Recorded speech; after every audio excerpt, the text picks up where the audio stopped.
Midwest Drought Monitor is painting an extremely favorable picture across the Corn Belt. The Midwest region, comprised in part by major growers like Iowa, Illinois, and Minnesota, has its best conditions since May of 2002.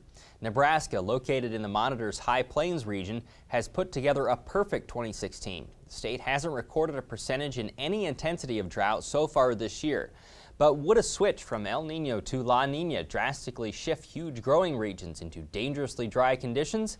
Earlier this week, we talked with Bryce Anderson at DTN's offices in Omaha to learn about the potential transition. We started by asking Bryce to give an update on current moisture conditions across the Midwest.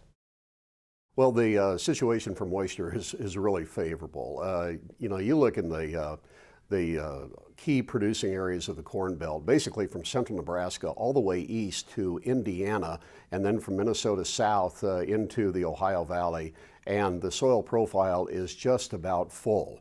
That's a mixed blessing because obviously we're going to have moisture to work with when springtime hits. On the other hand, it's not going to take a whole lot of rain to cause soils to get saturated and then to get muddy and hard to work with. How concerned are you about a delayed planting season? I am concerned that that's going to be a big feature this spring, particularly in the western Corn Belt. The way the pattern is shaping up, it looks like from central Iowa on west through Nebraska that the temperatures are going to be near to below normal, which is a cool spring, but also throughout the Corn Belt during springtime. It appears that the precip is going to be near to above normal. So that's basically a cool and wet spring, and that brings along with it planting delays. And we have seen this now in 5 out of the past 6 years. The only year recently that there was not some kind of a problem that way was back in 2012, and that was when it was terribly dry. Do you expect anything abnormal in the way of temperatures this growing season? Well, I think temperatures are first of all going to show a little bit different character than we've seen the last 2 seasons because it looks like temperatures are going to be near to above normal and definitely above normal over the eastern Corn Belt during the growing season. So that would be a lot different than what we've had the last 2. And along with that, when we get into the heart of the season, into the fill stage in mid to late summer, there's a lot of variability in the precipitation.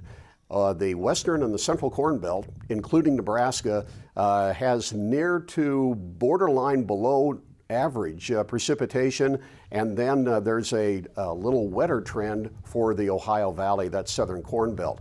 With that kind of variability, I think that we could see some stress develop there.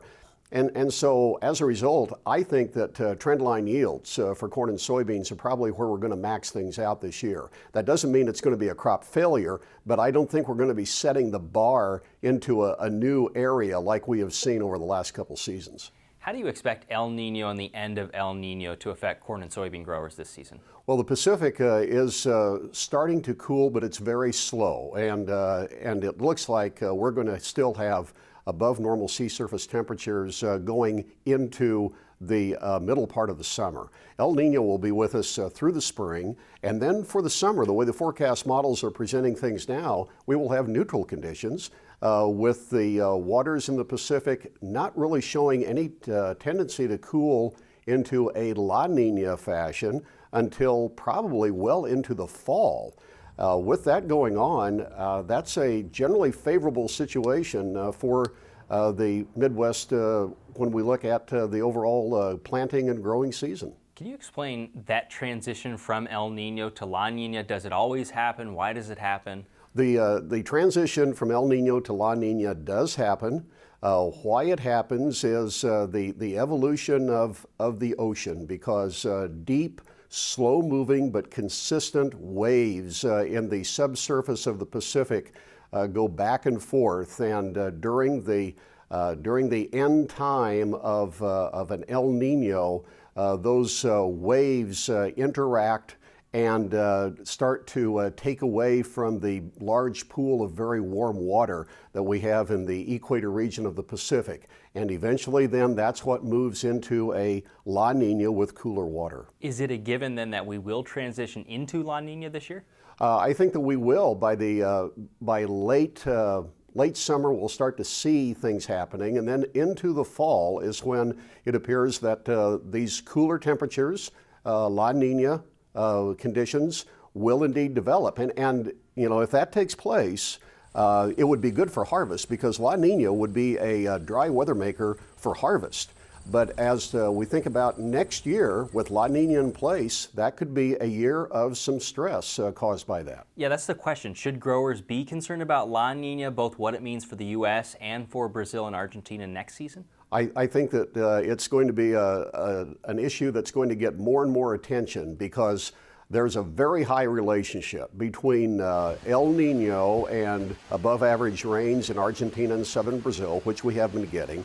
And on the other hand, there's also a very high relationship between La Niña and below average rains in Argentina and southern Brazil. If Argentina sets up, let's say in November, that's basically the month of May in South America. And so any moisture stress would start to show up in the South America growing season for 2016 and 17.